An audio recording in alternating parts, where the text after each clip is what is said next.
people who take to the long road, certainly before technology, you do it alone, or if you do alone, you're going to get more from it. But it's the aftermath is troubling. What do you do with that enormous experience?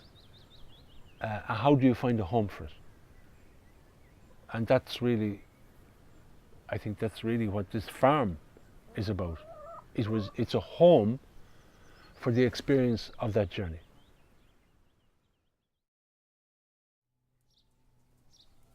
My name is John Devoy, and in 1985 I set out on a 2-year bicycle odyssey from Cork City to North Cape, and from North Cape via Eastern Europe through the Middle East to Egypt and right down through Eastern Africa, eventually arriving at Cape Town. And then that wasn't the end of the journey, because I had to ride back up from Cape Town across the southern coast of South Africa, back up through Lesotho and back to Zimbabwe.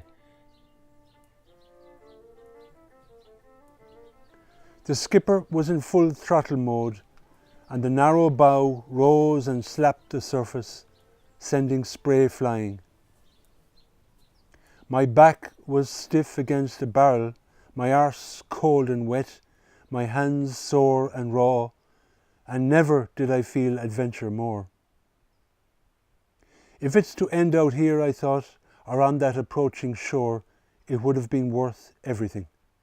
And then I knew more clearly than the rawness of where I was, that there are things worth living for.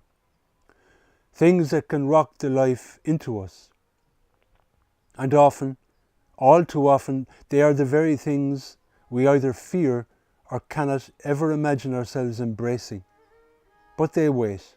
It all waits until we arrive one day to find ourselves where we never dreamed of being, right there in the unpredictable, unfathomable heart of our own adventure.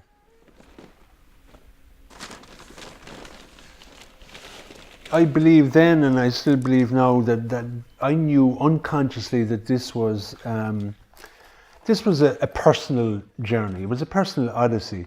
So I knew I wasn't thinking of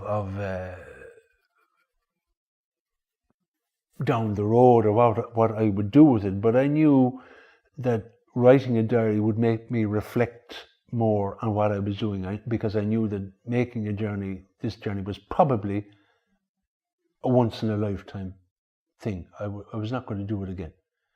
So when you stopped your day, you got into your tent, you lit a candle, or you turned on your torch, and you wrote. There was nothing else to do.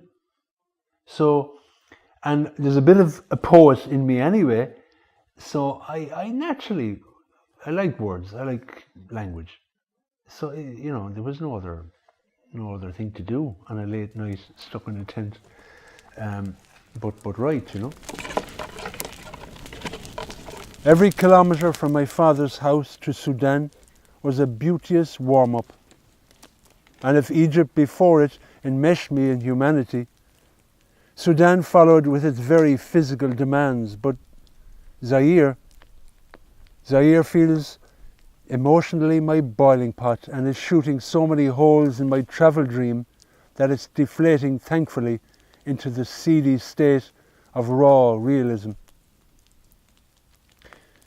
In our limited personal capsule time, we travel, and we do so within a cultural framework time infused with all that infuses the social history space of our era. We act and interpret, perceive, imagine and discuss, ceilinged by the roots of our own upbringing, our culture, and the multitudinous limits of being a human sand grain in an ocean of extraordinary, unknowable experiences. What can I do with what I'm being offered? What do I do with this experience? Where do I put it? How will I tell it? Where will it take me?